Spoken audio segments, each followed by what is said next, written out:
তার কথার চাইতে আর কার কথা উত্তম হতে পারে?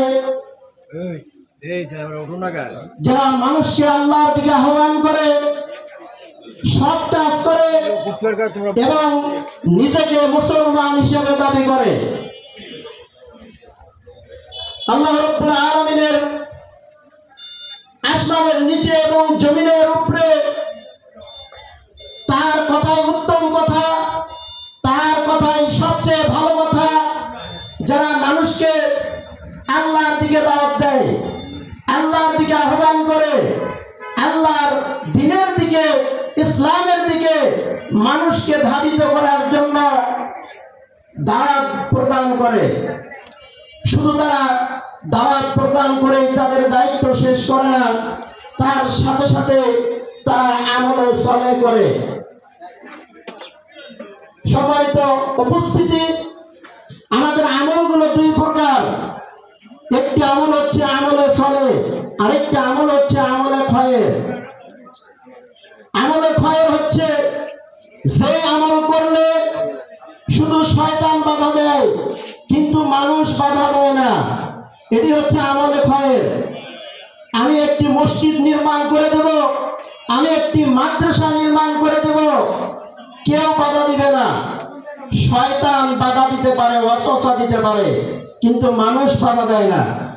এটি হচ্ছে আমলে খয়ের। আরেকটি হচ্ছে আমলে চলে, যেই আমল করতে গেলে শুধু শয়তান বাধা দেয় না, মানুষও বাধা দেয়, সেটি হচ্ছে আমলে চলে। সম্মানিত উপস্থিতি, আমরা নামাজ পড়ি, নামাজ পড়তে কেউ বাধা দেয় না, কিন্তু নামাজের সমাজ কায়েম করার কথা বললে, নামাজের রাষ্ট্র কায়েম করার কথা বললে তাদেরকে বাধা দেওয়া হয়। এটা হচ্ছে আমলে চলে। সংগ্রামী উপস্থিতি, আমরা যদি দিন কায়েমের জন্য প্রচেষ্টা করি, আল্লাহ রাব্বুল আলামিন কোরআনুল কারীমে দিন কায়েমের কথা বলেছেন, ইসলাম কায়েম করার কথা বলেছেন, ইসলাম প্রতিষ্ঠিত করার কথা বলেছেন। আল্লাহ রাব্বুল আলামিন বলেছেন, আন আকিমুদ্দীন ওয়া লা তাতাফাররাকু ফি, তোমরা দিন কায়েম করো, তোমরা ইসলাম কায়েম করো।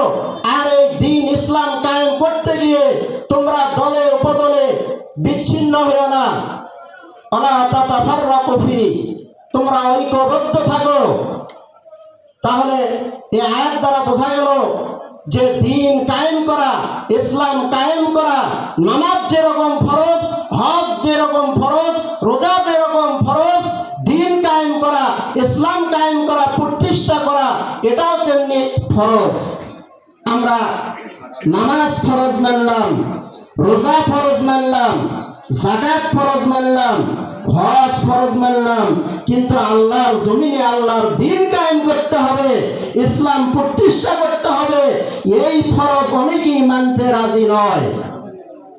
সম্মানিত উপস্থিতি, যেই কোরআন দিয়ে আমরা নামাজ পড়ি, যেই কোরআন তেলাওয়াত ছাড়া নামাজ হবে না, সেই কোরআনের সমাজ কায়েম হোক, সেই কোরআনের রাষ্ট্র কায়েম হোক, সেটা অনেক নামাজিও চায় না।